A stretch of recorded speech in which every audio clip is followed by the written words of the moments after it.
Saludos, señoras y señores, y bienvenidos a una entrega más del Mundo por Montera, el canal más audaz para el público más inteligente. Hoy nos acompaña de nuevo, nos honra con su presencia, que agradezco especialmente, a mi querido amigo don Guillermo Masarellano, autor prolífico, escritor impenitente, sin pelos en la lengua y que no teme a nadar contracorriente, cosa que hace que sea uno de los mejores invitados para un canal como este, que es El Mundo por Montera. Don Guillermo, ¿qué tal? ¿Cómo está usted? ¿Qué tal, Manuel? ¿Cómo está? Pues encantado de estar aquí con usted porque, entre otras cosas, me evita estar en estos momentos en la calle, donde podría cruzarme bien con los invitados al concierto de Bad Bunny, bien con los invitados al desfile del Orgullo Católico. Entonces, entre el clavel y la rosa, Su Majestad escoja, que decía Quevedo, pues yo prefiero quedarme en casa, confinarme y estar aquí con usted, que siempre es muy grato. Usted siempre es un hombre prudente que sabe estar en los lugares adecuados y huir de aquellos cuando no corresponde. O sea que muy bien. Y nada, es verdad, estamos en plena efervescencia. La visita del Romano Pontífice a España, que ha llegado en este gobierno socialcomunista, lo ha recibido con todos los honores civiles, militares, eclesiásticos. Me imagino que la ciudad de Madrid, donde usted reside, es todo un hervidero de monjas, devotas de Bad Bunny, por un lado, aunque no son públicos tan diferentes, ¿qué quiere que le diga? Yo creo que en el fondo hay vasos comunicantes, ¿no? Porque por lo que estamos viendo, la vigilia la vigilia de ayer fue bastante potente, ¿no? También a nivel de mover el esqueleto. Yo creo que supieron perrear bien, ¿no? Bueno, desde luego el Papa les invitó a refocilarse matrimonialmente, pero bueno, yo creo que algunos se quitó la goma y fue a chorro católico directamente a amar, ¿no? Amar al prójimo, más incluso de lo que se aman a sí mismos en la soledad, ¿no? Claro, yo ayer tuve que estar trabajando en la Feria del Libro, que es también la Feria de las Vanidades, la otra pata de la destrucción en Madrid. Y bueno, la verdad es que se ha quedado un centro de la ciudad que es para tirar una bomba atómica. Particularmente, pues tengo familiares y demás que trabajan en el centro de la ciudad y es espectacular ver cómo se les reparten pasquines sobre cómo han de llegar al trabajo, que es casi como salir de una backroom, ahora que las backroom están de moda. Sí, o los que tenemos ya unos cuantos años más, diríamos Asterix y las 12 pruebas, ¿no? Es como una especie de via crucis, y nunca mejor dicho, ¿no? El poder de que cada madrileño, bueno, ahora como madrileños son todos, ¿no? Porque todo el mundo dice que el que está en Madrid es de Madrid, ¿no? Todo el que ahí reside pues puede hacer su vida normal, es todo una proeza. Pero bueno, no podemos empezar sin hablar de su libro, un libro de reciente publicación, del que me gustaría que nos comentara un poco de qué se trata, a quién va dirigido, el por qué lo ha escrito, un poco pues para que... Sí, este libro recién publicado, que le agradezco que me invite a hablar de él, se titula Asedios de lo Terrible y, entre otras cuestiones, se ocupa haciendo una suerte de mapa o acta de cómo están las cosas y por qué están así de bien, ¿no? Para toda esta gente que sale a las calles a celebrarlo, y así de mal para los que nos quedamos en casa en compañía de los muertos, que diría también Quevedo, ¿no? De los libros. Eh, y claro, uno de los temas del libro, sobre todo la segunda parte del libro, es cómo está la Iglesia Católica. Porque ahora que hay una serie de conversiones, ¿no? Que vamos a comentar si le parece, pues claro, uno debería preguntarse a qué Iglesia Católica se está convirtiendo determinada gente, ¿no? Y por qué se convierte en esa Iglesia Católica, ¿no? ¿Por qué este gobierno, que ojalá y fuera socialcomunista, ¿no? Porque en ese caso no acogería al Papa, ¿no? Pero aquí lo que ocurre es que el régimen del 78 demuestra que se llame Isabel Díaz Ayuso, se llame Pedro Sánchez, la genuflexión, por supuesto, pagada por un dinero que no es ni de uno ni de otro, sino que es de la gente que es expoliada con impuestos, pues es totalmente idéntica, ¿no? En un caso y otro. Y en esa parte, que ya digo que no es el fondo del libro, ¿no? El libro trata de dar cuenta de todos esos asedios, incluido pues, estos asedios que tenemos en Madrid, ¿no? El asedio reggaetonero podría ser otro que se me quedó fuera del libro, quizás para nuevas ediciones, ¿no? Unas notas sobre Bad Bunny. Pero uno de los libros que utilizo especialmente en esa parte del libro en la que hablo del Concilio Vaticano II, todo lo que hubo detrás, la infiltración masónica, el cambio del rito, el acercamiento hacia el evangelismo, hacia el judaísmo y demás, pues es este título de Rama Kumaraswamy que se llama La destrucción de la tradición cristiana. También hablo de otros textos, ¿no? Como puede ser el libro de Malachi Martin, El último papa, que son libros de gente que formaba parte de la Iglesia Católica. En este caso los dos son sacerdotes, tanto Rama Kumaraswamy como Malachi Martin, y los dos desde dentro pues dan cuenta, bastante horrorizados, de en qué se convierte la Iglesia Católica a partir del Concilio Vaticano II. Ya no hablemos de todo el tema de la logia propaganda DUE y demás, que es bien conocido, hasta el Padrino lo ha tratado, ¿no? Entonces, digamos que en esa parte concreta del libro, la segunda parte, hablo de la Iglesia Católica, que es la Iglesia Católica que ahora hemos visto cómo viene a santificar el régimen del 78, a ir al Congreso de los Diputados, a no ir al Valle de los Caídos, a no ir a Santiago, etcétera, etcétera. Así que eso es un poco el panorama, ¿no? Y habría que preguntarse, bueno, me parece que los buenistas, ¿no? Lo digo por Fortunata y Jacinta, Paloma Pájaro o Ernesto Castro, pues parece que les viene la conversión como la regla, ¿no? La chica se desincroniza, se han convertido todos al tiempo. Y yo lo que digo también es por qué se saca en televisión a hablar a cierta gente del Papa cuando son los recién llegados, ¿no? Y además cuando son conversos. Quiere decirse que hoy son católicos, pero ayer eran ateos, pero mañana puede que sean musulmanes o zoroástricos, o sabe Dios, porque... Bueno, habría que analizar bien el tema, o sea, el término convertirse a, ¿no? ¿Qué significa? Es quizá haberse dado cuenta, porque no deja de ser otra cosa que darse cuenta, pues que lo que uno creía era erróneo, ¿no? Entonces, pues descubrir una verdad, que en este caso, pues los aprehende, ¿no? Y entonces, pues nada, se pasan a eso. Y efectivamente estamos viendo muchas conversiones, que cada uno lo entienda como quiera, ¿no? Porque juzgar el fuego interno es muy difícil, pero sí que de personajes que han pasado radicalmente de la A a la Z, ¿no? Entonces sí que es un fenómeno llamativo y sobre todo a mí me ha parecido muy interesante, lo digo por inusual, la cobertura absolutamente exhaustiva que Radio Televisión Española está haciendo de la visita del Papa. Es decir, yo recuerdo visitas de Benedicto XVI o incluso de Juan Pablo II, aunque no tanto, en las que poco más o menos Benedicto XVI, cuando fue a las jornadas de las familias en Valencia, era una parte del telediario. Sin embargo, ahora poco vemos que Televisión Española se ha convertido en una especie de Radio María, ¿no? Con unos locutores y presentadores absolutamente embelesados, ¿no? Por el pontífice. Y bueno, pues un papa que, bueno, el mensaje que lleva, pues de sacro tiene poco. De sacro tiene poco. Es muy, muy social, muy emotivo, ¿no?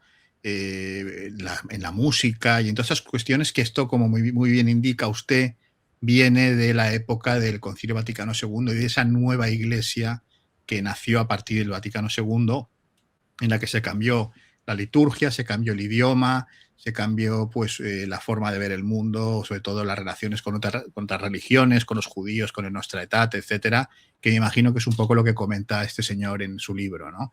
Es un poco el repliegue de lo sacro, ¿no? En pro de lo profano, ¿no? El abrirse al mundo, del peor sentido de la palabra, ¿no? Cuando se había enseñado siempre que los enemigos del alma eran el mundo, el demonio y la carne, ¿no? Entonces ahora parece que carne hay bastante, porque se baila y no poco, mundo hay mucho, y el demonio, pues me imagino que algunos también tendrán algunos tratos, aunque sean secretos, ¿no? Pues vaya usted a saber si no hay algún obispo que habla con el maligno, ¿no? Nunca se sabe, nunca se sabe.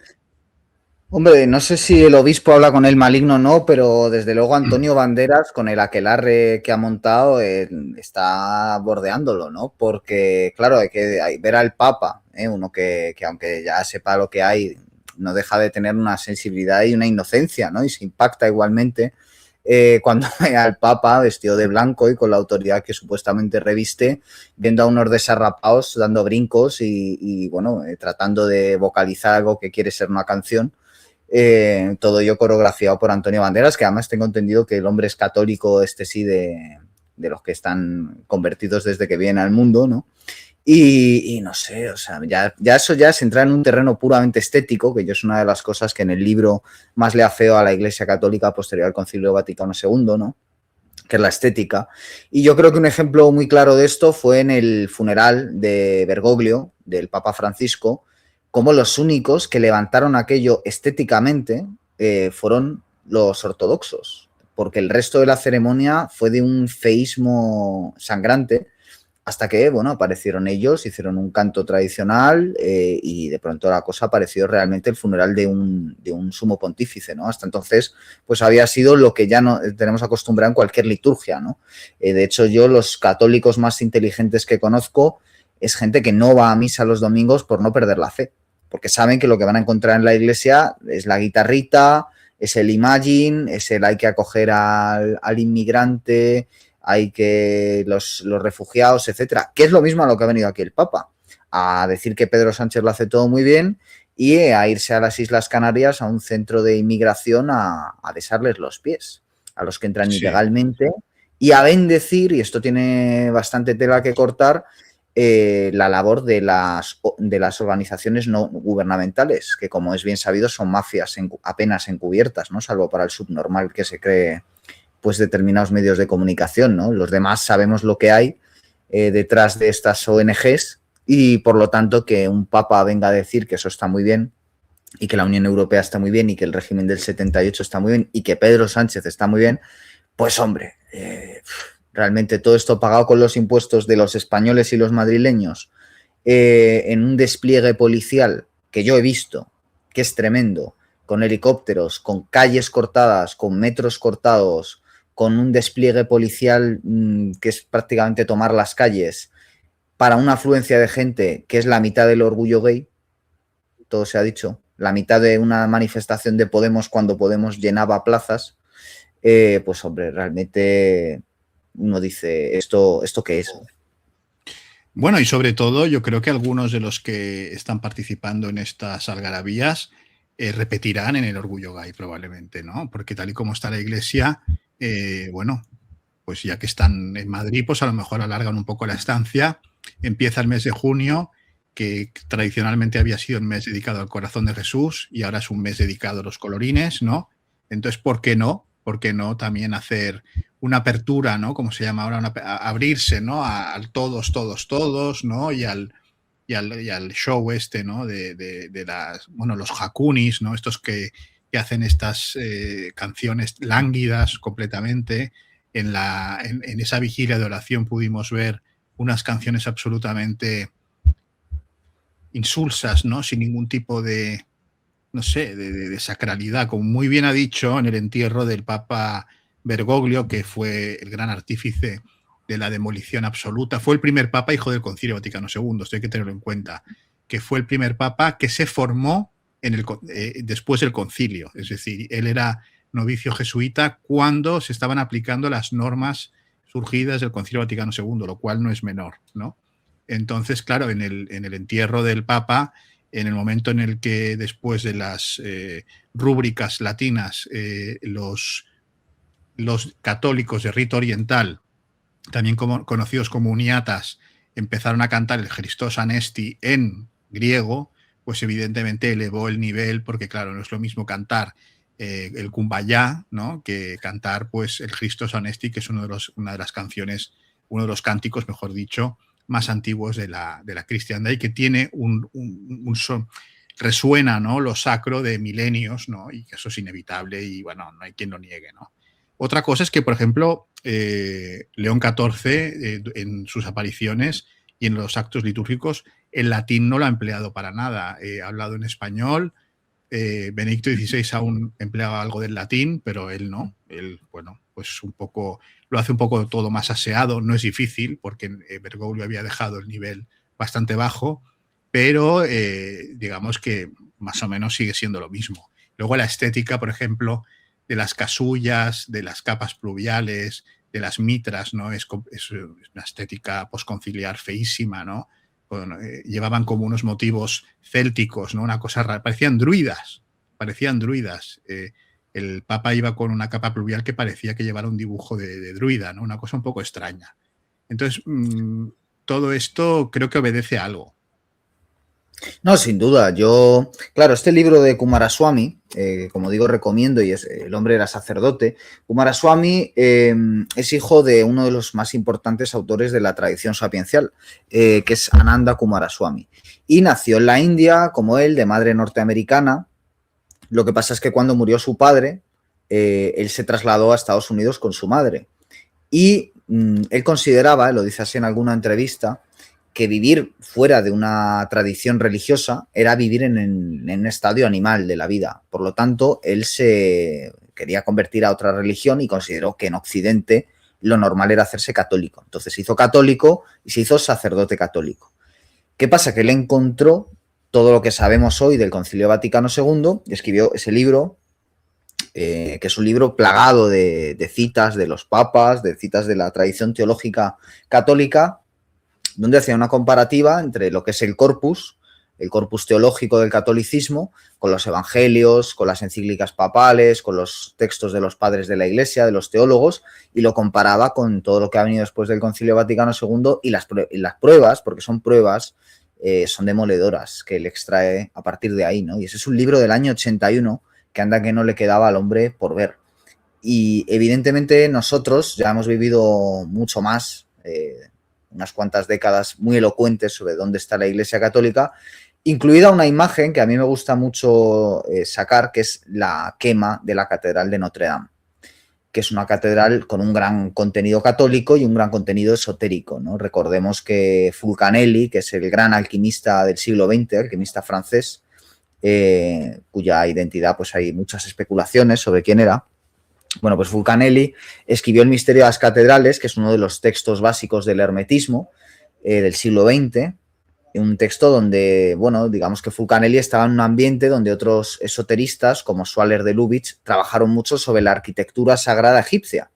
Y a partir de ahí, Fulcanelli, que estaba en ese círculo, y que muchos dicen que era Jean-Julian Champagne, pues él lo que hizo es aplicar esos principios a la arquitectura católica y concretamente a la de la Catedral de Notre Dame, que es la Catedral de Nuestra Dama, una dama que se ha llegado a especular incluso con si era Isis o era otro tipo de deidad pagana femenina reconvertida, ¿no? En virgen. Pero en cualquier caso, él demuestra la riqueza que tiene para cualquier estudioso, no solo del catolicismo, sino del hermetismo, esa catedral, ¿no? Esa catedral que ni los nazis ni nadie se atrevió a destruir jamás y que finalmente un fuego de causas muy extrañas, por decirlo suavemente, sí que se llevó por delante para construir otra catedral, un fuego además televisado, donde vimos la aguja caer, ¿no? Que es esa imagen tan potente sobre qué ha ocurrido con la Iglesia Católica, pues fue sustituido por otra construcción y fue inaugurado de una manera que es insultante, ya no solo para los creyentes, sino para cualquiera con un mínimo sentido de lo sacro y de lo estético. Eso es la Iglesia Católica hoy en día, ¿no? Y yo por eso considero que, además de este libro de Rama Coomaraswamy, para hablar de la cuestión hay que hablar de Julius Evola. Julius Evola era un autor de la tradición sapiencial, pero a diferencia de otros, como Ananda Coomaraswamy, o como Julius Evola, o como Titus Burckhardt, o como Martin Lynch, o el que queramos, no se convirtió en ninguna tradición concreta. Es decir, que según esa visión de Rama Coomaraswamy, vivía en una vida animal. ¿Por qué? Pues porque encontró, a diferencia de sus maestros y de sus antecesores, que no había una tradición a la que adherirse. Porque contra lo que nos dicen aquí en España, autores que son estimables desde el punto de vista intelectual, como Adriano Rigel, que es un seudónimo, pero la persona que hay detrás, o Juan Manuel de Prada, nos quieren vender que el gran bastión de resistencia contra el signo de los tiempos es la Iglesia Católica. Pero claro, eso está muy bien como teoría. Y si uno coge el corpus de lo que ha sido la Iglesia Católica, pues es una conversación interesante. Pero si vamos a lo que es hoy en día, yo creo que podemos prácticamente demostrar que eso no es así, que hay que abogar ya por un aceleracionismo y acabar con todo lo que hay. Y acabar con todo lo que hay implica acabar con esta Iglesia Católica, que es una iglesia de la inversión. de la inversión simbólica, de la inversión ritual, y que quienes se convierten a esta iglesia pues se están convirtiendo a un engendro modernista, como señalan muy bien carlistas y demás. Yo no comparto otras tesis de ellos, aunque lo que sí diría es que toda esta gente que son sedevacantistas o que son de seguidores de Marcel Lefebvre, pues yo les preguntaría por qué siguen dentro de la Iglesia Católica. Es decir, si saben lo que ellos dicen, ¿por qué están ahí? Bueno, sobre ese tema vale la pena comentar que muchas veces se acusa a Monseñor Lefebvre de haber, bueno, de haber llevado a cabo un cisma, ¿no? Un cisma porque ordenó obispos sin el mandato de Roma y Juan Pablo II los comulgó late sentencia como prevé el derecho canónico. Claro, Monseñor Lefebvre siempre dijo que él no había, a diferencia de otros cismáticos, no había negado ni había añadido nada a la religión que él había practicado desde que nació y que fue obispo, un obispo, por cierto, muy fecundo en África, creó diócesis de la nada, fue representante del Papa para toda África, para toda la África francófona, es decir, no era, era un hombre de acción, no era un hombre que se pasó en un despacho en el Vaticano tocándose las narices, ¿no? Entonces, se puede decir que la fraternidad que él creó pues sigue funcionando pues como funcionaba la Iglesia antes del concilio, ¿no? Por eso Benedicto XVI les levantó las excomuniones, porque no hay nada herético salvo que niegan el concilio. Claro, negar el concilio, un concilio que Pablo VI le llegó a decir a Lefebvre que era más importante que Nicea, cuando era un concilio que prácticamente que se reconoció no dogmático, sino pastoral, pues es poco más o menos que llamativo. Claro, ¿a qué iglesia se convierten? Pues se convierte en una iglesia muy diferente, es decir, una iglesia que es otra cosa y por sus frutos los conoceréis. Es decir, la iglesia de nuestros abuelos no tiene nada que ver con la iglesia que pudimos ver en la vigilia con León XIV, ¿no? Tu abuelo y el mío, o tu bisabuelo y mi abuelo, pues probablemente tenían el San Antonio María Claret, el camino recto y seguro para ir al cielo, que decía: jóvenes que vais bailando, al infierno vais entrando, ¿no? Sin embargo, ayer lo que hacían era mover el esqueleto como posesos, incluso pues con ese tipo de espectáculos como el que pudimos ver dirigido por Antonio Banderas, que hasta el propio Papa se quedó un poco sorprendido, como diciendo, bueno, esto es quizá demasiado, ¿no? Pero bueno, esto es, el tema del concilio es complicado, es un tema que se ha hablado mucho y sigue levantando ampollas en la Iglesia, sobre todo con el Vetus Ordo, ¿no? El antiguo orden de la misa, pero que tiene su explicación el que se cambiara, yo creo, ¿no? Porque la lex orandi, la lex credendi de una iglesia tiene que ir de la mano, tienen que ir de la mano. Entonces, claro, tú no puedes crear una iglesia como la posconciliar manteniendo un rito como el anterior.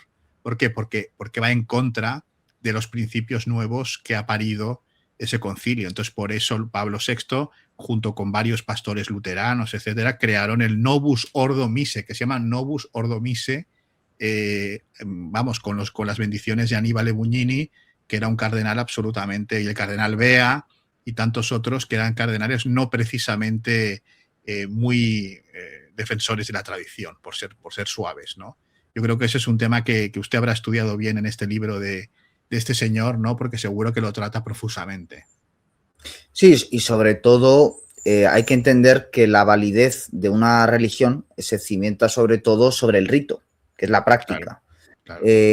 Y eso, por ejemplo, cuando se considera desde un punto de vista tradicional que el hinduismo es la tradición más longeva y más pura, como consideró Guénon, que evidentemente no vio lo que hoy en día es la India, porque si no, desde luego no diría eso, pero en su momento él esgrimía el argumento de que en la India todavía, hablamos de hace 100 años, más incluso, en la India todavía se hacían los ritos como se llevaban 1000 años haciendo, exactamente igual, en una cadena áurea que va de maestro a alumno. Eso, no de manera tan literal, pero en cierto sentido era aplicable todavía al catolicismo. De hecho, Guénon fue católico al principio de su vida.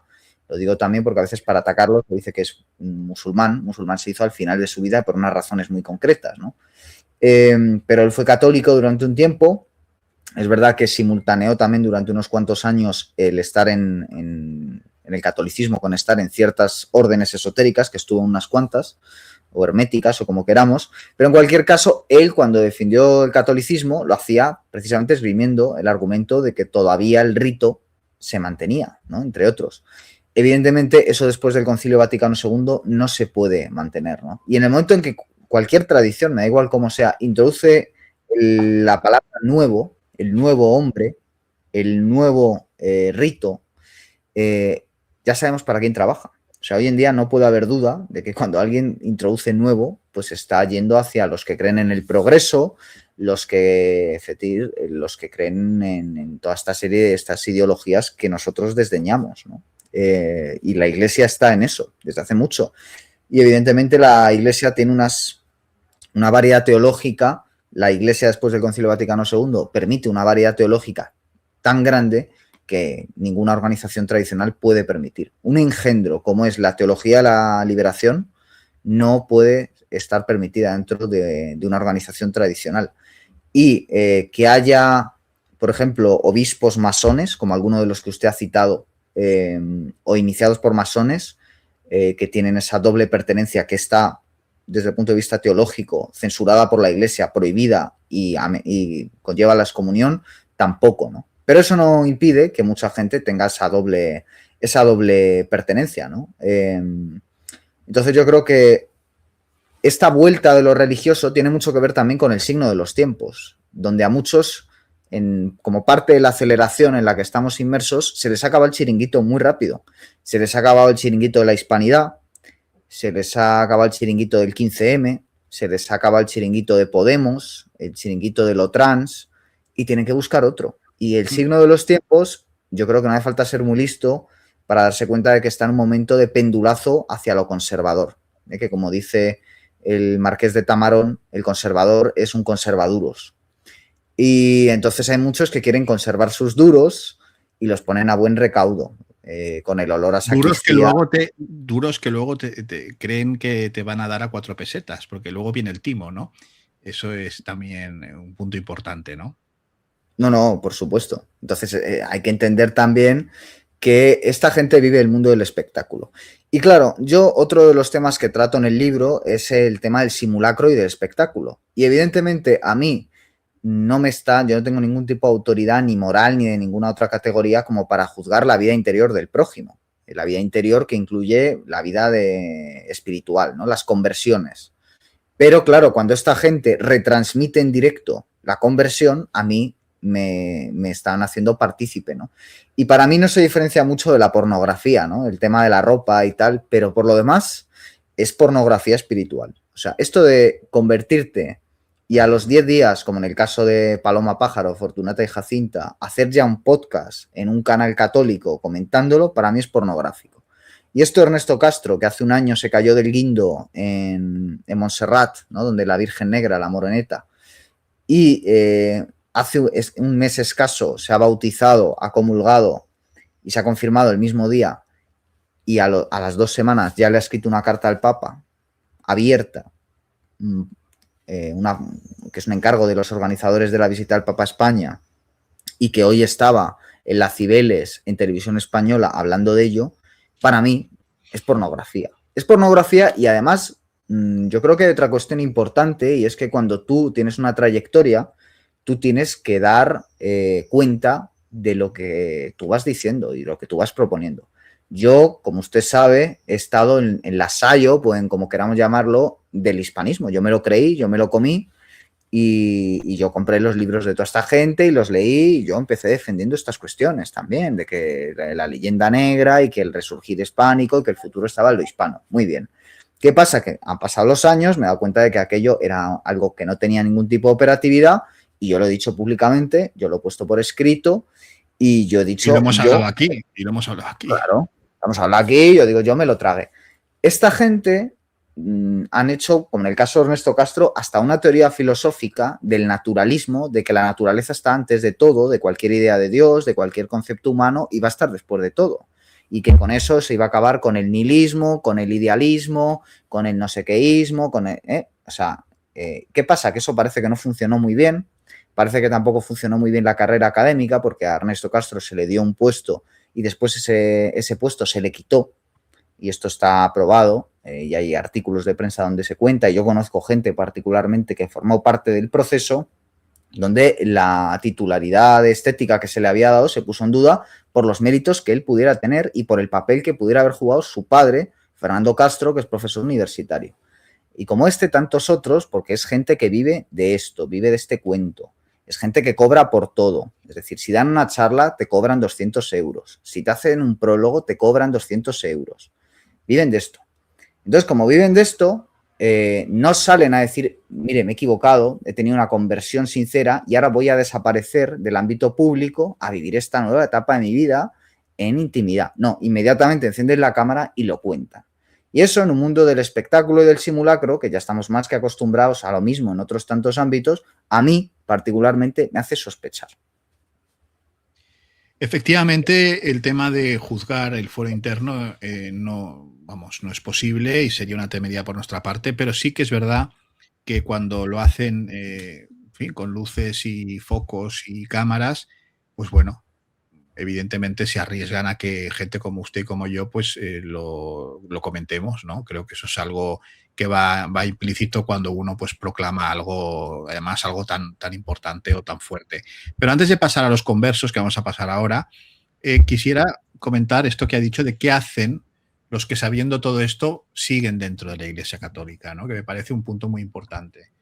Yo, por lo que he podido conversar con ellos, yo creo que hay un tema psicológico muy fuerte. Es decir, uno cuando tiene un padre alcohólico o una madre prostituta, pues no es fácil reconocerlo, ¿no? Hay algo afectivo, hay algo sentimental que impide el acabar reconociendo la realidad tal y como es, que es una de las cosas más difíciles que hay, ¿no? Porque todos tenemos esa tendencia a autoengañarnos, ¿no? Y a decir, bueno, ya vendrá otro que lo arreglará, o ya vendrá otro que obrará el milagro de volver a lo de antes, etcétera, etcétera. Y luego también está el sector, sobre todo entre el clero, que es porque vive de eso, ¿no? Es decir, el clero católico pues percibe pues una remuneración de las diócesis, ¿no? Un sueldo, y bueno, pues si dijeran algo en contra de todo esto que estamos hablando, o dijeran lo que estamos diciendo usted y yo, pues serían amonestados y serían suspendidos a divinis y perderían ese sueldo y difícilmente encontrarían otro trabajo porque no son gente capacitada para realizar nada en el mundo, ¿no? O en el siglo, como se diría antiguamente. Entonces yo veo que hay esas dos vertientes, ¿no? Que para muchos pues es difícil reconocer pues que algo, uno de tus anclajes fundamentales en la vida pues está completamente oxidado y a punto de romperse o ya se ha roto, ¿no? Yo creo que hay algo que tenemos que considerar, me parece a mí, vamos. Sí, otra figura por la que tengo respeto, he entrevistado y me parece que hace un trabajo, es el padre Gabriel Calvo Zarraute. Pero claro, él con un trabajo muy riguroso y muy bien explicado y demostrado en sus redes sociales y demás, claro, una figura como el padre Calvo, que evidentemente da una imagen de la Iglesia que no es la real, porque el tío es un emboscado dentro de la Iglesia, pero el padre Calvo Zarraute, claro, hace esa ligazón entre catolicismo y españolidad, ¿no? Que es una ligazón a la que muchos se atan, cuando yo, precisamente, como soy español, sin estar tampoco particularmente orgulloso de ello, pero tampoco avergonzado, sencillamente lo soy, ¿no? Con lo cual, plantearme cualquier otra cosa para mí es una irrealidad. Soy español y soy europeo, pero no de la Unión Europea. Y, evidentemente, al analizar la historia de España, lo que yo veo es que la Iglesia siempre ha estado del lado de los poderosos. Eso también hay que decirlo, ¿no? Y que la Iglesia, en muchos casos, ha hecho daño a España. Eso también hay que decirlo. Y que la Iglesia sin España no sería lo que es, ni muchísimo menos. Pero ni muchísimo menos. Entonces la Iglesia le debe mucho a España. Y creo que la Iglesia es la que debería estarle agradecida a España, más que España a la Iglesia. Y de eso viene aquí el Papa y vienen los teólogos y demás, y de eso ni mu. Y los supuestos hispanistas de eso no dicen nada. Cuando creo que es un asunto central, ¿no? En cambio, la otra conversación, la de que España es todo gracias a la Iglesia, yo, con perdón, en eso me considero un hereje. Es decir, no me adscribo a eso y estaría encantado de debatirlo con quien sea que quiera debatirlo, que además yo sí que me presto a los debates, ¿no? No como otros. que se hacen el don Tancredo cuando toca debatir, ¿no? Y no quieren hacerlo. En eso Paloma Paloma Hernández fue muy valiente porque fue la única que quiso aceptar el debate. Otros dijeron incluso públicamente que sí, que ellos encantados de debatir y luego, si te he visto, no me acuerdo. Entonces, creo que esa cuestión también es muy importante para planteárnosla, puesto que estamos en un momento crítico y mucha gente, la razón por la que sigue la Iglesia es porque considera que ser español implica ser católico, porque los españoles tradicionalmente hemos sido católicos. Bueno, en ese caso, que se lean un librito o un librazo que se llama Historia Mágica de España, Gárgoris y Avidis. Y entonces verán si realmente España tiene esa tradición católica detrás o si hay otras cosas además de la tradición católica, ¿no? Gárgolis y Avidis, un libro de Fernando Sánchez Dragó absolutamente imprescindible y que, bueno, desde aquí recomendamos, por supuesto. Yo coincido con usted en esto de la ingratitud de la Iglesia con España. Yo creo que es algo que es evidente. Es más, yo aún le subo la apuesta. Yo creo que la Iglesia ha traicionado, sin entrar en si estoy de acuerdo o no con esos gobernantes, pero ha sido especialmente traidora con los gobernantes españoles que más la han ayudado y que más prebendas le han otorgado. Luego los han apuñalado por la espalda. Y bueno, el caso de Franco yo creo que es paradigmático, ¿no? Es decir, Franco no pudo dar más a la Iglesia porque no supo o porque no pudo, y al final de su gobierno, insisto, con razón o no, ahí no voy a entrar, bueno, pues todos sabemos dónde nació Comisiones Obreras, el Partido Comunista, la ETA, etcétera, etcétera. O sea, todo entre sotanas. Por lo tanto, esto yo creo que es algo que es el reconocerlo es una exigencia de la verdad. Pero, en fin, yendo un poco a los conversos y a qué se han convertido, vamos a empezar por una amiga suya que es Paloma Hernández, Fortunata y Jacinta, una mujer muy de rompe y rasga, muy, bueno, que no tiene miedo al debate y que sobre todo está muy curtida y muy entregada a todo lo que es el tema de la hispanidad y estas cosas. Y Palomita estuvo en un canal de un chico que se llama César para Jesucristo, que es un conocido youtuber cristiano, católico, también emboscado, ¿no? Porque es un hombre que no es el tipo de cristiano que quiere el cardenal Cobo, por ejemplo, ¿no? Es un hombre pues muy piadoso, muy creyente aparentemente, ¿no? Yo digo por lo que se puede ver, ¿no? Yo luego su vida privada no la conozco. Y Paloma dijo esto hablando ya de su definitiva conversión Don Manuel, a la Iglesia. Déjeme hacer un apunte solo sobre el entrevistador, y es que, por favor, quienes van a ver esta joya cinematográfica, que se fijen en la expresividad digna del periodo silente del cine que tiene el entrevistador de Paloma Pájaro, porque yo la verdad que tuve que echar para atrás el vídeo porque aquella flexibilidad facial casi acrobática me dejó pasmado. Entonces me gustaría que también se tuviera en cuenta para el visionado, ¿no? Como experto en cine que soy, creo que es necesario hacer esta aportación. Bueno, pues aportación absolutamente pertinente, y vamos a ver a César, ¿no?, emocionarse con el testimonio de Paloma. Me regalan un santo rosario que ya rezo desde hace más de un mes, y entonces está aquí. Entonces, bueno, pues el camino, aquí está, de las monjas carmelitas, hecho con pétalos de rosa. Y yo jamás en la vida había rezado el rosario. De hecho, yo lo veía, bueno, por supuesto, yo no era anticlerical, pero tenía muchísimos prejuicios típicos, eso del rosario, qué aburrimiento, y la gente que hace ahí, no sé qué. Entonces, me lo impuse y empecé con el rosario de la Divina Misericordia, que es muy sencillito, es un rosario para niños casi para niños pequeños. Y dije, bueno, pues es para mí. O sea, por su dolorosa pasión, ten misericordia de nosotros y del mundo entero. Bueno, pues ya está. Luego yo lo he ido amplificando, metiendo muchas Aves Marías, y porque, por cierto, hoy es 13 de mayo, Virgen de Fátima. La Virgen María, sí, es que es fundamental. Estamos grabando esto en el Día de la Virgen de Fátima. No me había dado cuenta, que conste. No me había dado cuenta. Qué tonto. No me había dado cuenta. Aquí está. A las 21:53 horas, 20 grados. Bueno, 20 grados. 20 grados. Qué fuerte, 13 de mayo. No me había dado cuenta, madre, perdóname. Dios mío. Es la Virgen de Fátima. Y bueno, tengo cositas. Mi madre me está preparando un antiguo velo de misa. Yo creo que muchos a lo mejor pueden interpretar que estoy siendo atraída por la parte folclórica del catolicismo, porque lo que os voy a enseñar es un velo de misa. Es un velo de misa.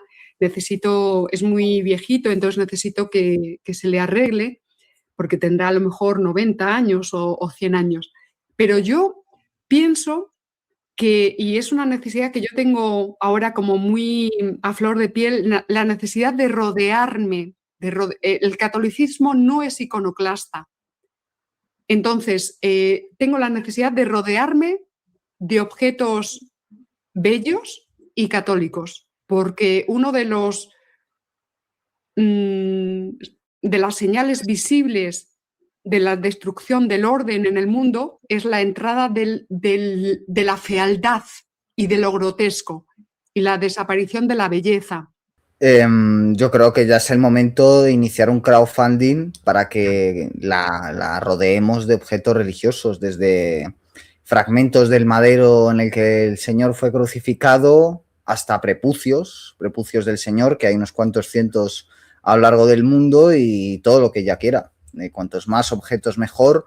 Así que si alguien nos está escuchando y es muy piadoso y ha quedado conmovido por el milagro de que esto ocurriera el día de la Virgen de Fátima, que por supuesto no puede ser casual, casual, a pesar de que el entrevistador fuera muy despistado, indudablemente esto ha ocurrido por algo.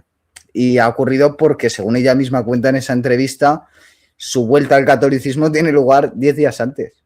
10 días antes, el día 1 de mayo, ella se confiesa ante un sacerdote, lo cuenta muy emocionada, porque, porque se encuentra con una mujer, le pregunta a la hora de la misa y ya directamente le va al sacerdote y se convierte. Bueno, pues el 1 de mayo se convierte, y ¿para qué esperar si el día 13, Virgen de Fátima, puedes hacer un programa ya contándolo y diciendo que en esos 10 días, que joder, 10 días, ya convertido y todo, te estás rodeando de objetos? ¿Para qué esperar más? ¿Para qué? Que igual dentro de 2 meses, siguiendo esta narrativa, se convierte a otra cosa. Pero, ¿y esos 10 días qué? ¿Quién le quita ese subidón de 10 días ahí rodeándose de todo lo que la abuela, ¿le importa que me lleve esto? No, hija, llévatelo. Lleva la abuela encantada, ¿no? De que le estén sacando ahí el polvo de casa. En fin, muy bonito, conmovedor. Bueno, además, Paloma pues tiene pinta de que va a ser una católica preconciliar, ¿no? Porque el velo de misa desapareció de las iglesias justo después de la reforma litúrgica. Por lo tanto, ese cura tan benévolo que la confesó, claro, la señora Paloma Hernández debía hacer muchos años que no se confesaba, y en teoría pues hay como una preparación, ¿no?, para poder comulgar y confesarse, una confesión general, ¿no? Bueno, pues todo eso parece que se lo abreviaron, le hicieron un cursillo, nada, de unas horas, ¿no? Y bueno, pues ya la dejaron como recién bautizada. O sea que me parece muy interesante, es un testimonio. Fíjese que además ella ahora ha dado un congreso sobre la familia, que está muy bien, llevando a varios invitados que me consta que no tienen hijos, creo que incluida ella misma, ¿no? Con lo cual, por supuesto, gente que lo conoce el tema a fondo.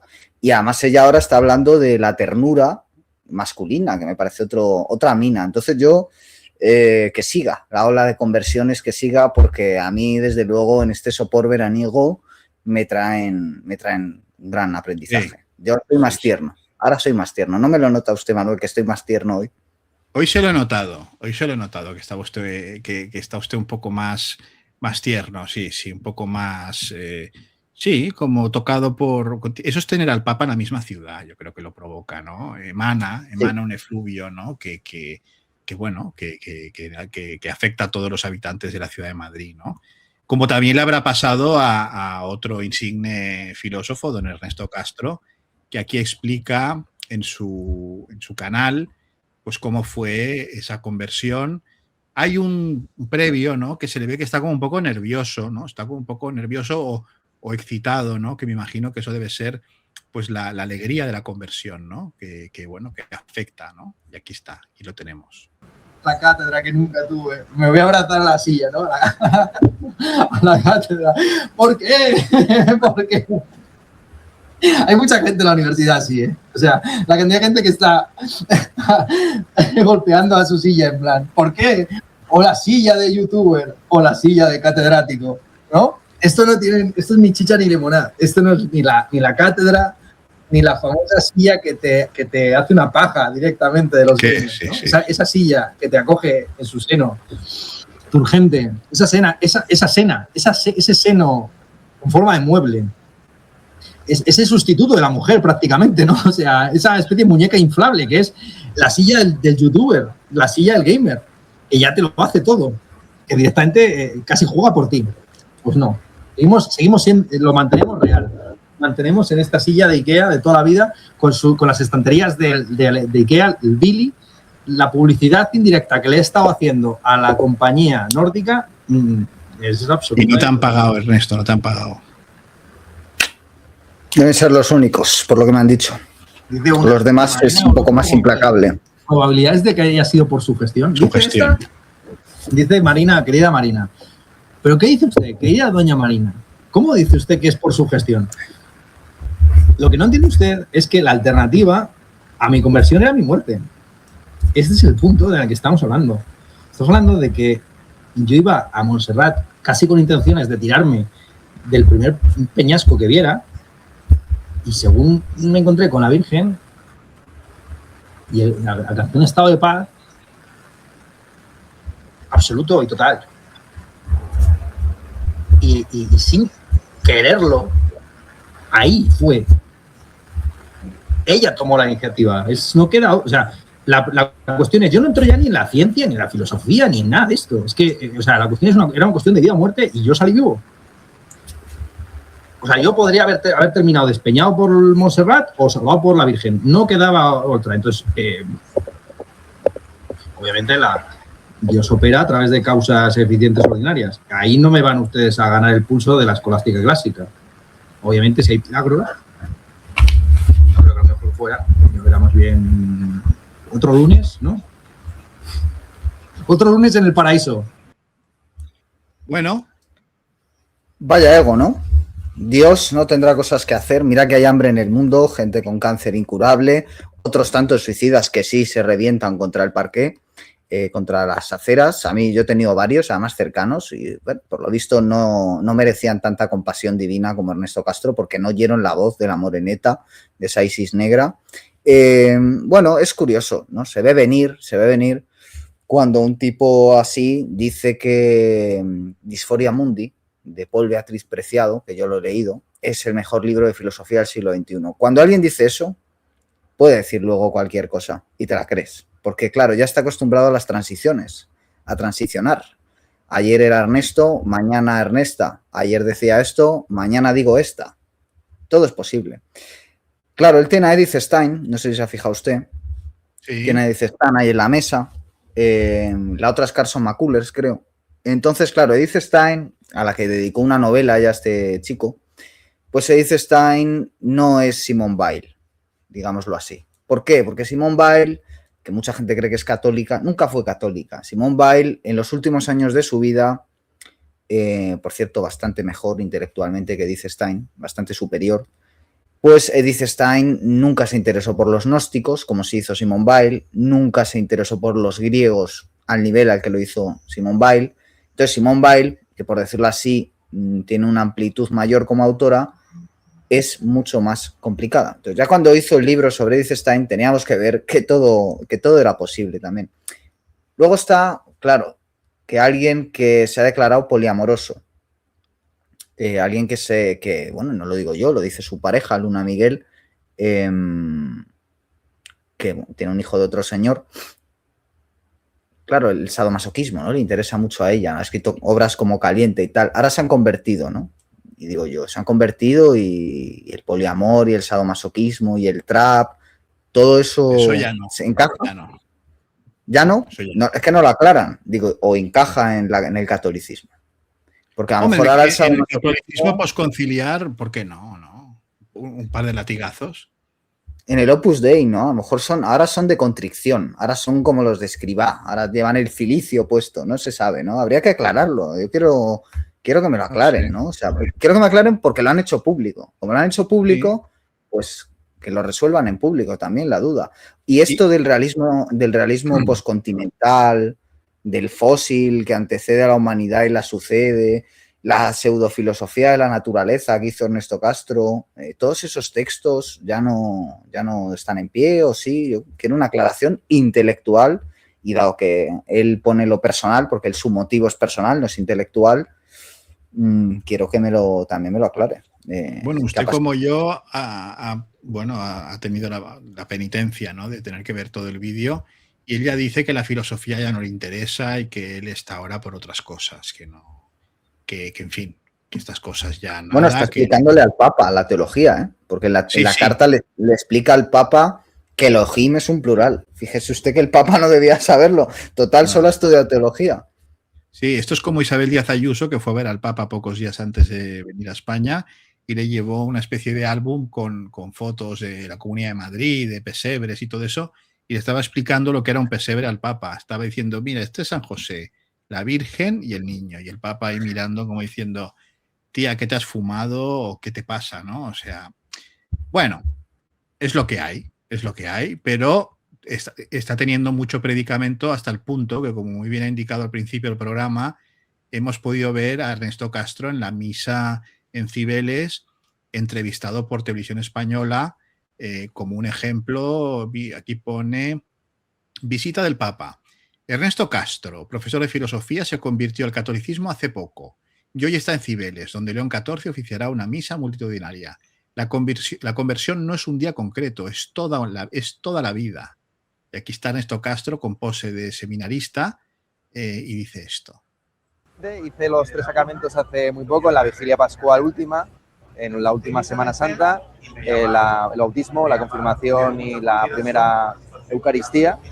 Y yo me convertí puntualmente, digamos que el momento de toma de conciencia fue hace 1 año y medio en Montserrat, pero si echo la mirada para atrás, veo que mucha de mi producción artística, muchas de mis inquietudes apuntaban en la misma dirección. Tengo una novela sobre una de las santas patronas de Europa, Edith Stein. En un libro mío, por una broma del editor, en la cubierta hay la paloma del Espíritu Santo. Investigando sobre el trap me di cuenta de que un tema de fondo inesperado es la religión. Entonces, bueno, había muchas cosas que están apuntando en la misma dirección y ha sido más bien cobrar conciencia, y la conversión no es un día concreto, sino toda la vida. Bueno, yo aquí aplico el mismo criterio, ¿no? O sea, ¿por qué escogemos 4 cosas que indican una proximidad y nos dejamos fuera otras 15 que indican una evidente lejanía, incluyendo declaraciones públicas de que él es materialista, ¿no? ¿Por qué? Porque a él casualmente pasaba por Montserrat, la Virgen le habla, ¿no? Porque dices, bueno, para suicidarte hay muchos sitios, no hay que irse a Montserrat para suicidarse. Incluso para convertirte, porque entre usted y yo, y pese a que soy catalán, qué mal gusto convertirse en Montserrat, ¿no? Hay sitios mucho más bonitos, ¿no? Es decir, es curioso.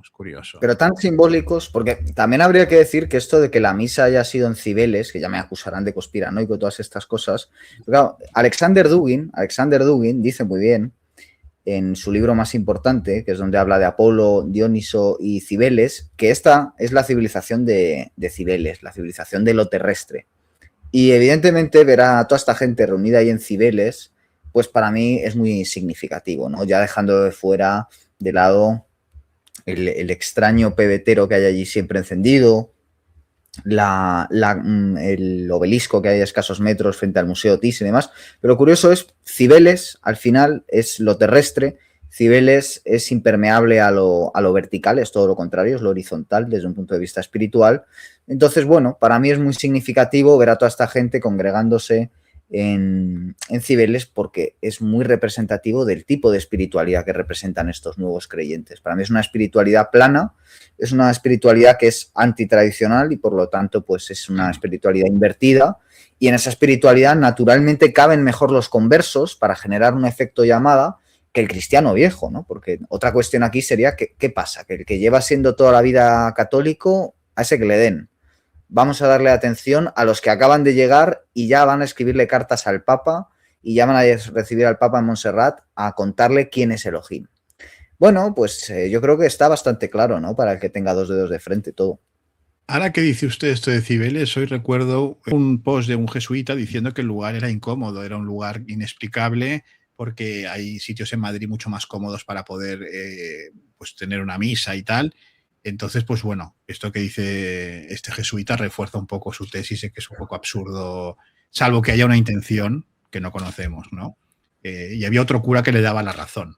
Entonces, esto de Cibeles, bueno, pues, han estado allá y la mar de bien, y bueno, ha sido una misa pues con mucha gente, eso sí, pero vamos, no es la época de Juan Pablo II, ni mucho menos, ¿eh? Es decir, hay gente pues porque pueden mover, tienen mucho predicamento en muchos ámbitos sociales, pero no son las masas que veíamos en las JMJs de Juan Pablo II, vamos, ni de lejos, ni de lejos. Por lo tanto, esta iglesia está en problemas. Y si Ernesto Castro ahora es el que va a ser el filósofo de cabecera de los católicos españoles, pues que Dios nos pille confesados, y nunca mejor dicho, ¿no? Claro, aquí la cuestión, más allá del tema de los conversos, ¿no? Que ha estado bien para ir al capítulo de la prensa rosa, empezando por ellos, que son los que se exponen a ello, ¿no? Que nos busquen a usted o a mí situaciones semejantes hablando de nuestra espiritualidad o de otros aspectos de nuestra vida con ese nivel de intimidad. Que los busquen, porque nosotros no lo hacemos público, ¿no? No lo hacemos. Ellos sí, ya directamente en televisión española, ¿no? Entonces, más allá de ese capítulo, aquí la cuestión es luego la política, ¿no? Es decir, paralizar una ciudad para el desfile del orgullo católico, el desfile del orgullo gay, el mundial de fútbol, el concierto de Bad Bunny, el turismo que ya es habitual, todo esto por parte de una presidenta que hace 2 días estuvo en México haciendo el mamarracho, gastando dinero de los españoles para insultar a la presidenta de México, que yo no tengo nada a favor de ella, desde luego. Que después ha vuelto y se ha ido al Vaticano, que también habría que ver qué hace la presidenta de la Comunidad de Madrid también en el Vaticano, porque no se queda en Madrid y se preocupa un poco de su ciudad, digo yo.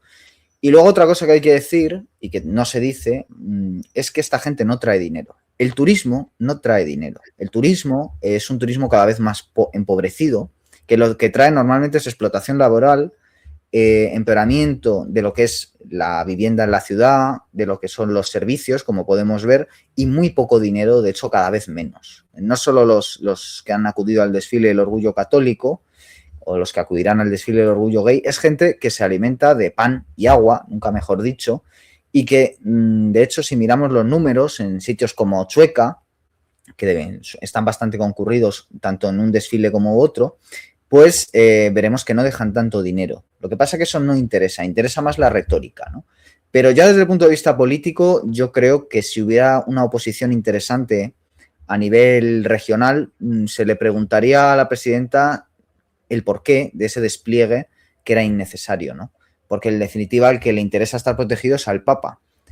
Madrid, nadie ha atentado contra él, por lo tanto, si él tenía la creencia de que iba a estar tan sometido a peligro y que necesitaba toda esta parafernalia, pues lo hubiera traído él mismo, porque es él representa un Estado también, el más pequeño del mundo, pero un Estado al fin y al cabo.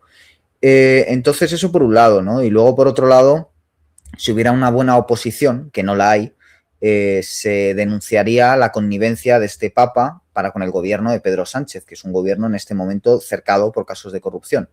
¿Qué ocurre? Que como la alternativa de gobierno es bastante inútil, además de bastante mea pilas, tanto por inutilidad como por beatería, pues tampoco se sienten capacitados como para decir, bueno, este Papa, ¿qué ha venido aquí a decir? ¿Qué ha venido aquí a justificar? Sino que todos aplauden, con lo cual demuestran que ese Papa que legitima el régimen del 78 hace muy bien, porque el régimen del 78 le legitima a él.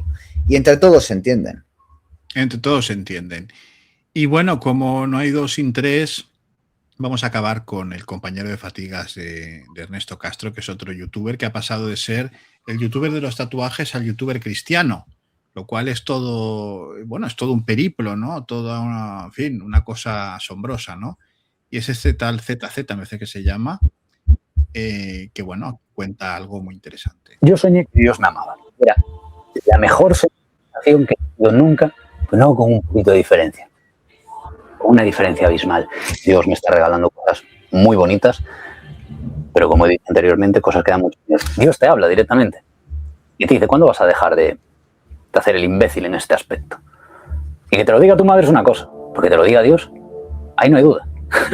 Igual lloro todos los días, pero el problema de esto es que ahora estoy demasiado bien.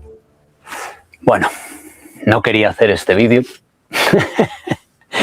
Bienvenidos a uno de los vídeos más sinceros de mi canal. Este es uno de esos vídeos pivotales en los que os voy a explicar cómo empecé a creer en Dios, porque muchos ahora me conocéis por eso. Yo era el youtuber de tatuajes y ahora soy el youtuber cristiano. Hablaré de eso también, no soy ni una cosa ni la otra. Si alguien quiere disfrutar de la sinceridad y la honestidad absoluta por parte de una persona, en este caso yo, que se quede y le meta un like, porque así se lo recomienda más gente y creo que de este vídeo podemos aprender todos. ¿Ha visto usted, don Manuel, una película que se llama Nacido el 4 de julio, de Oliver Stone, sí, con Tom Cruise? Sí, sí. Es una película basada en un hecho real, que es la historia de Ron Kovic, que fue a Vietnam y perdió las piernas. Y la película, que es bastante floja y, bueno, no muy inteligente, ¿no?, desde el punto de vista ideológico, pero si uno la sabe leer, como todo en esta vida, tiene su interés, porque cuenta la historia de un tipo que va a Vietnam porque le lavan el cerebro con que ir a Vietnam es lo correcto, la guerra es un paseo y van a ganar los buenos. Y evidentemente allí, cuando empieza a ver que tiene que matar niños, que es tan tonto que mata a un compañero y pierde las piernas y tal, y lo que es un hospital y lo que representa él para el gobierno, y cuando vuelve a casa y ve cómo lo tratan, la sociedad norteamericana tan maravillosa, pues empieza a ver el percal y un cambio, ¿no?, vital. ¿Qué pasa? Que el chico no es muy listo. El chico no es muy listo, en casa no tiene muchos libros, no como nosotros. Entonces, como no tiene muchos libros, pues anda a la busca de ideas allí donde puede y acaba enrolándose en el Partido Demócrata, que es con lo que acaba la película, y metido a política, ¿no? Y predicando todo lo contrario, el hipismo, el progresismo y demás. Claro, la película está hecha con una intención política en su momento y por lo tanto ridículo. Pero si se ve hoy, lo que vemos es un tipo que va matando moscas a cañonazos, ¿no? Y estos son un poco así. O sea, este chico se le ve limitado, con poca personalidad, diría yo, porque una persona que lleva así la piel tiene poca personalidad, en mi opinión. Y, claro, él tiene un ídolo, que es Jordan Peterson. Ha hecho bien en no enrolarse en el alcoholismo como Jordan Peterson. Se ha enrolado en el catolicismo. Yo lo celebro porque es mejor opción, la verdad. Más que nada porque qué más etapas, ¿no? Hay gente que primero se hace alcohólica y luego católica y ya directamente pues vas al catolicismo y te evitas lo del hígado y todo eso, ¿no? Y la barra del bar. Pero más allá de eso y de que haya escrito un libro al que, mira, le estoy haciendo promoción gratis, un libro que, en fin, él se alegra mucho de que esté junto a Jordan Peterson en las librerías, ¿no?, en la sección de autoayuda. Pues más allá de eso, pues este chico, claro, es otro rango, tiene menos nivel intelectual que los antes citados, pero tiene más olfato. Tiene más olfato porque ha sabido quemar un público y buscar otro. Y buscando otro, pues ahora anuncia despertares, ¿no? Y va allí a las charlas de despertar a hablar de que ha despertado. Un poco como Ernesto Castro, que también utiliza una retórica que no deja de ser una retórica norteamericana, que es la de una retórica de resurrección, como dice Ernesto Castro en el vídeo, ¿no? Entonces, bueno, en Estados Unidos están los born again, ¿no?, que los nacidos de nuevo y que han aceptado a Jesús como su salvador personal, ¿no? Esto es una cosa muy yankee, muy protestante, pero en el fondo es parte de lo que es la iglesia posconciliar, ¿no? Que es una iglesia, bueno, pues elástica y que cada uno hace su capa un sayo, ¿no? Y ya está. Sí, pero con esa retórica, que es una retórica pues de publicistas malos, ¿no? Pero que funciona. Y yo por eso creo que al final lo interesante es que cualquier persona inteligente que vea estos fenómenos, yo creo que va a entender lo que hay detrás. Y se trata de ver que, claro, en el establo se está muy calentito, eso ya lo decía Nietzsche, fuera no tanto, se está a la intemperie, pero al final es que estamos a la intemperie, nos guste o no, ¿no? Y hay gente que necesita estar en un rebaño. Pero realmente yo lo que invito a la gente es a desconfiar de todos aquellos que utilicen estas retóricas de resurrección, de despertar y que piensen por sí mismos, ¿no? Y que vean que al final aquí lo único que hay es tipos y tipas que van de liana en liana, ¿eh? La liana del materialismo, la liana del catolicismo, la liana de los tatuajes, la liana de la misa, pero no sueltan y ven lo que son en ese estar sin más, ¿no? En ese estar. Y yo creo que al final eso es lo que hay que explorar. Es decir, que al final es muy fácil apagar la pantallita y ver qué es lo que hay de realidad sin lianas virtuales a las que sé que es interesante, ¿no? Que venga un tipo a explicarte el sentido de todo con un pack, pero yo desconfiaría de un tipo que habla llorando dentro de un armario. Pero bueno, quizás sean cosas mías. Don Guillermo Masarellano, como siempre, nunca deja indiferente a nadie. Muchísimas gracias por su valioso tiempo, de verdad. Gracias a usted, don Manuel. Nos vemos pronto porque vamos a tener muchos más temas encima de la mesa. Gracias por un análisis tan fino de la cuestión. Y aquí seguiremos hablando en la caldera de los réprobos, porque nosotros estamos en la caldera de los réprobos y a mucha honra, Muchísimas gracias y hasta muy pronto. Y a todos ustedes, señoras y señores, muchísimas gracias. Recuerden darle al me gusta porque ayuda a combatir esta censura así un poco civilina, ¿no?, que tiene la plataforma. Suscríbanse si quieren, ya saben cómo ayudar al canal. Y muchísimas gracias por haber querido conectar una vez más con El Mundo por Montera, el canal más audaz para el público más inteligente. Buenas noches.